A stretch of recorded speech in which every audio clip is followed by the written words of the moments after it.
म्हणून मी स्वतः वेबसाईटवर गेलो आणि वेबसाईटवर MPSC रिझल्ट होतं, त्यात अनाऊन्समेंटच चुकून डाउनलोड झाली. त्यात म्हणजे अनाऊन्समेंट असते आणि त्याच्या खाली रिझल्ट असतो. मग त्या अनाऊन्समेंट मध्येच नाव दिसलं की यामध्ये हे राज्यात प्रथम आलेले आहेत. तोपर्यंत फोन वाजायला चालू झालते.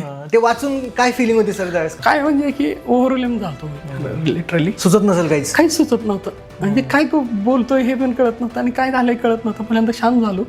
ठीक आहे, दीर्घ श्वास घेतला. अरे पहिला आलो, हे काहीतरी वेगळं झालंय म्हणलं. हे म्हणजे दुसरा तिसरा आला असताना तेवढी लाईमलाईट नसती मिळाली. म्हणजे लाईमलाईटचा प्रश्न नाही, पण हा आहे की तेवढं बर्डन नसतं आलं की अरे झालोय सिलेक्ट आपल्या मित्रामध्ये. हे असं पहिलं आलं ना की ती बातमी सगळीकडे पसरली. मग पहिल्यांदा काय केलं, लगेच घरी फोन केला. मग घरचा फोन आईनं उचलला.